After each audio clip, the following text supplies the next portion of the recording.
আমি এতদিন বিশ্বাস করিনি, কিন্তু আজকে প্রমাণ হলো। আমার উপরে মেশিন গুলি দেখিয়ে আমাকে মেরে দেওয়ার চেষ্টা করেছে, আমার গাড়ি সম্পূর্ণ ভেঙে দেওয়া হয়েছে। আর ওখানে এই যে দুজনের নাম বললাম, হাফিজুল আর শাহজাহান, এদের হাতে ধারালো অস্ত্র ছিল আর মেশিন ছিল, ওই মেশিন ছোট মেশিন, সবার হাতে মেশিন বড় ইয়ে ছিল, সেগুলো ওরা একদম এইরকম করে নিয়ে আসছে, এরা ছিল সব এরকম করে তরোয়ালগুলো নিয়ে আসছে, শুধু আমরা অল্পের জন্য বেঁচে গেছি। কাল বাদে পরশু প্রথম দফার বিধানসভা নির্বাচন, তার আগে দিকে দিকে হিংসার ছবি ধরা পড়ছে।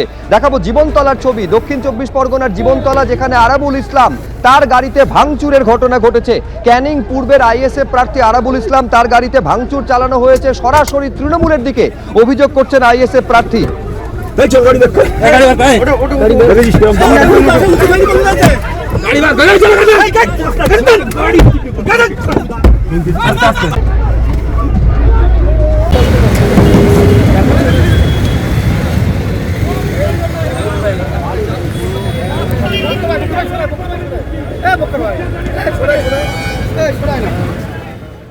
আমি এতদিন বিশ্বাস করিনি, কিন্তু আজকে প্রমাণ হলো।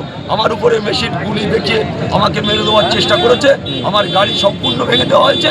আর ওখানে এই যে দুজনের নাম বললাম, হাফিজুল আর শাহজাহান, এদের হাতে ধারালো অস্ত্র ছিল আর মেশিন ছিল, ওই মেশিন ছোট মেশিন, সবার হাতে মেশিন বড় ইয়ে ছিল, সেগুলো ওরা একদম এইরকম করে নিয়ে আসছে, এরা ছিল সব এরকম করে তরোয়ালগুলো নিয়ে আসছে, শুধু আমরা অল্পের জন্য বেঁচে গেছি। আইএসএফ প্রার্থী আরাবুল ইসলামের উপরে হামলা করেছে আপনাদের দলের অনুগামীরা, তার উপরে লাঠিচার্জ এবং রড দিয়ে গাড়ি ভাঙচুর করা হয়েছে।